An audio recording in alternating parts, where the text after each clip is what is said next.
Hello प्यारे विद्यार्थियों, नमस्कार। आपका स्वागत किया जाता है हमारे कृष्णा क्लासेज के साथ।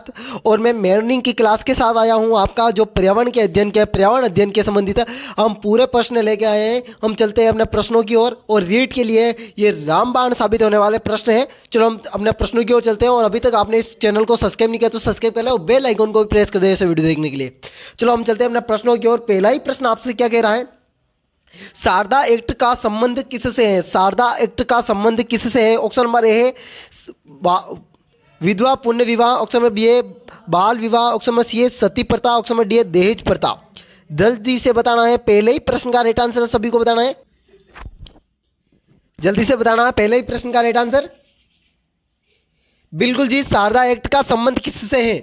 शारदा एक्ट का संबंध बाल विवाह से है। बाल विवाह निषेध अधिनियम कब लागू किया गया? आपको याद रखना है, बाल विवाह निषेध अधिनियम कब लागू किया गया था? जल्दी से बताइए। बाल विवाह निषेध अधिनियम जल्दी से बताना। प्रतिबंध सबसे पहले देखो, जोधपुर में 1885 में जोधपुर रियासत ने 1875, उससे ही पहले 1829 में किया गया था। 1829 में किया गया था, ये आपको याद रखना है। 1829 में, ठीक है ना। आपका दूसरा प्रश्न शुरू करते हैं दहेज से संबंधित ये प्रथा, दहेज निषेध अधिनियम कब लागू की गई? दहेज निषेध अधिनियम, जल्दी से। ऑप्शन नंबर है 22 फरवरी 1962, ऑप्शन नंबर बी है 1 जुलाई 1961, ऑप्शन नंबर सी है 2 अक्टूबर 1985, ऑप्शन नंबर डी है 25 दिसंबर 1959। जल्दी से दूसरे प्रश्न का राइट आंसर देंगे सभी बच्चे। बिल्कुल जी, आपका राइट आंसर होगा 1 जुलाई 1961। 1 जुलाई 1961 होने वाला है। और काफ़ी बच्चों ने यह प्रश्न किया था कि सर हमारे लिए जो शिक्षण विधि की क्लास है वो डेली लगाएं। मैं आपको कह रहा हूं, जो आपका संडे का दिन होगा, रविवार का दिन, उस दिन आपका मैराथन क्लास होगी। आपकी पूरे 5 घंटे की मैराथन क्लास, इसलिए चैनल को सब्सक्राइब कर लेना और बेल आइकन को भी प्रेस कर देना, ठीक है ना। आपको एक ही वीडियो में पूरी हिंदी, गणित, अंग्रेजी सभी की शिक्षण विद्या कंप्लीट करवाई जाएगी हमारे चैनल पर। तीसरा प्रश्न आपसे कह रहा है, तीसरा प्रश्न कह रहा है, राजस्थान में सर्वाधिक बाल विवाह किस अवसर पर होता है? ऑप्शन नंबर है Nirjala Ekadashi, option number B है Guru Purnima, option number C है Akshaya Tritiya, option number D है देवउठनी 11। जल्दी से बताना। तीसरे प्रश्न का राइट आंसर अक्षय तृतीया। सर्वाधिक इस टाइम सबसे अधिक बाल विवाह होता है। इस अवसर पर यह माना जाता है कि शुभ मुहूर्त, इस पर कोई मुहूर्त पूछना नहीं होता है। इसलिए जो अनपढ़ लोग होते हैं, या मैं कह देता हूँ राजस्थानी लोग होते हैं, वो ज़्यादातर इसी अक्षय तृतीया के दिन अपना बाल विवाह के संबंधित में अवसर देते हैं। अगला प्रश्न आपका चौथा प्रश्न है, निम्न में से कौन सा प्राकृतिक रेशा नहीं है? प्राकृतिक यानी प्रकृति से प्राप्त होने वाला रेशा नहीं है। ऑप्शन नंबर यानी रेशा मतलब कोई बांधने वाला रेशा आता है, उसे रेशा प्राप्त नहीं है। ऑप्शन नंबर ए है कपास, ऑप्शन नंबर बी है रेशम, ऑप्शन नंबर सी है नायलॉन, ऑप्शन नंबर डी है लिनन एक तरह का वस्त्र भी है। आपको याद रखना है, लिनन एक तरह का वस्त्र भी है जो शेखावटी में ज्यादा चलता है। जल्दी से आपका होगा नायलॉन। बिल्कुल जी, सी आंसर होगा नायलॉन। पांचवा प्रश्न आपके सामने, राजस्थान के भीलों के घर को क्या कहते हैं? उनमें से आपको दोनों ही आंसर एक में दिए गए, सी में आपको पता रखना है। ऑप्शन नंबर ए कू, ऑप्शन नंबर बी है टापरा, ऑप्शन नंबर सी है ए और बी दोनों, ऑप्शन नंबर डी है खेलर। और बिल्कुल मैंने पहले ही आपका राइट आंसर बता दिया, ए और बी दोनों ही आपका राइट आंसर है। कू भी कहते हैं और टापरा भी कहते हैं। दोनों में आपको एक ही आंसर देखने को मिलेगा। पर कभी कभी अगर मैं कू दे देता तो अगर किसी बच्चे का कमेंट होता कि सर टापरा होता है, टापरा।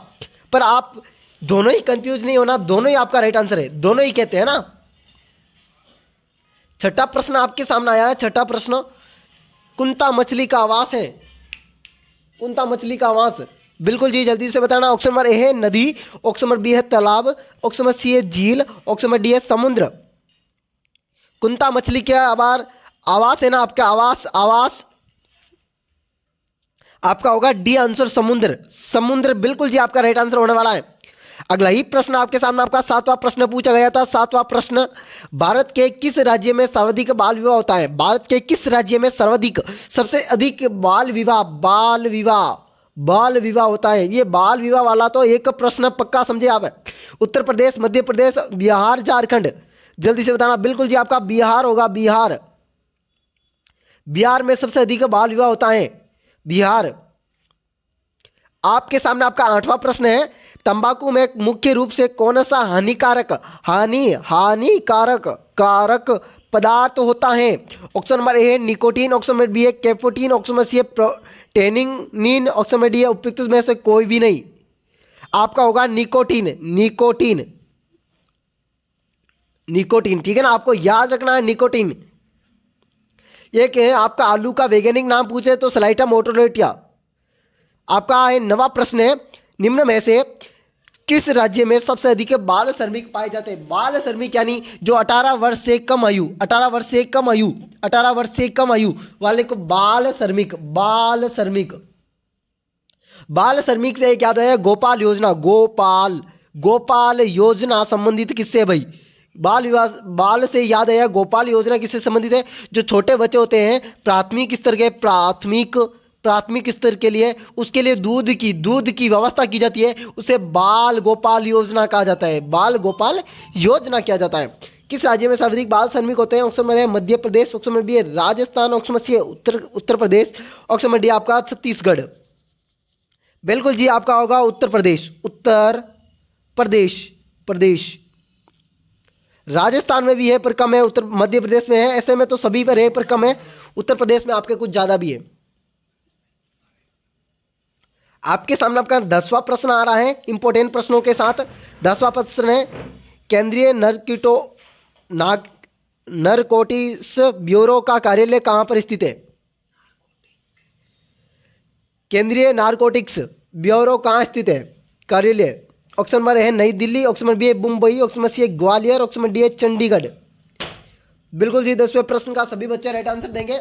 और एक बच्चे ने मेरे को कमेंट किया क्या सर आपके इस चैनल पर कितने पैसे आ रहे हैं? मैंने एक को बता दूं, अपने पैसे से रिलेटेड कोई बात हो अपन चैनल पर नहीं करेंगे, क्योंकि आपकी इनकम क्या होती है, हमारी इनकम क्या होती है, ये अब हम डिसाइड नहीं करते हैं भाई। क्योंकि हमें आपका काम है पढ़ाना, हम पढ़ा रहे हैं, बस यही चाहिए हमें, और तो कोई नहीं। चलो आपका राइट आंसर होगा सी ग्वालियर होगा ना। और आप सभी को बताएं, सभी जो पढ़ा रहे हैं कमाने के लिए तो सभी करेंगे ना, इसलिए हम भी कमाने के लिए कुछ साधन तो करते ही हैं भाई।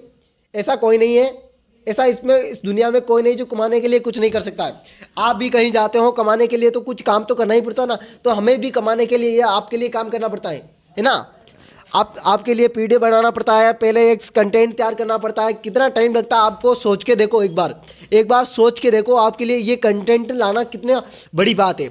ये मैं नहीं कह रहा हूँ, हर एक चैनल के लिए कह रहा हूँ, हर एक चैनल वाले कितना कंटेंट लाते हैं वो एक उसमें डिपेंड करता है भाई, है ना। 11वां प्रश्न है, विश्व पर्यावरण दिवस कब मनाया जाता है? ऑप्शन नंबर है 5 जून, ऑप्शन नंबर बी है 7 जून, ऑप्शन नंबर सी है 8 जून मार्च, ऑप्शन नंबर डी है 11 अप्रैल। और आपको अगर चैनल पर किसी तरह का वीडियो अपलोड करवाना है तो मेरे को मैसेज कर देना, मैं आपको कर दूंगा, एकदम फ्री प्रोवाइड, है ना। ये आपके लिए हेल्प कर सकता हूं मैं। विश्व पर्यावरण दिवस बिल्कुल जी 5 जून को, बिल्कुल 5 जून को, बिल्कुल। 12वां प्रश्न आपके सामने, पर्यावरण का अर्थ होता है पर्यावरण। यह पर्यावरण हमने पर्यावरण पढ़ रखा, पर पर्यावरण का अर्थ क्या होता है यही समझ में नहीं आया ना। आसपास की स्थिति, आसपास का माहौल, चारों ओर का वातावरण, उपयुक्त सभी। देखो भाई, आसपास की स्थिति, आसपास का माहौल ये तो संबंधित नहीं है, पर चारों ओर का वातावरण बिल्कुल जी राइट आंसर आपका, सी आंसर होगा आपका। बिल्कुल सभी दिया है पर आपका वातावरण ही राइट आंसर है। परिधन आवरण पर्यावरण कहलाता है। 13वां प्रश्न, विश्व योग दिवस कब मनाया जाता है? विश्व योग दिवस ऑप्शन नंबर ए 18 जून, ऑप्शन नंबर बी है 20 अप्रैल, ऑप्शन नंबर सी है 19 जून, ऑप्शन नंबर डी है 21 जून। विश्व योग दिवस आपका 21 जून को। अगला ही प्रश्न आपके सामने आपका 14वां प्रश्न आ रहा है, राजस्थान दिवस कब मनाया जाता है?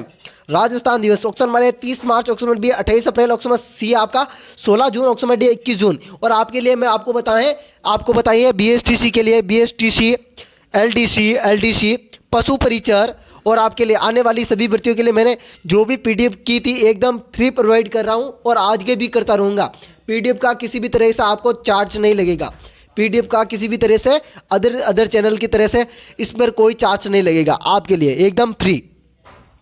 राजस्थान दिवस 30 मार्च, 28 अप्रैल, 16 जून, 21 जून। राजस्थान दिवस आपका 30 मार्च।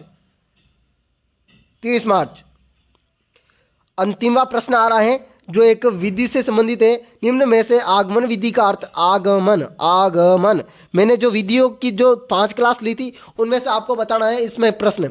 नियम से उदाहरण की ओर, नियम से प्रश्नों की ओर, उदाहरण से नियम की ओर, उदाहरण से नियम की ओर, प्रश्नों से उत्तर की ओर। बिल्कुल जी, आपका सी होगा। अ से आगमन, अ से उदाहरण, उ से उदाहरण, ये दोनों याद रखना है और आपका राइट आंसर सी होगा।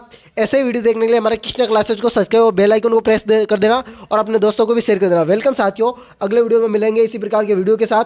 शाम की क्लास में आपका स्वागत करूंगा मैं और आपके लिए उपस्थित होऊंगा, ठीक है ना। वेलकम साथियों, अलविदा, राधे राधे।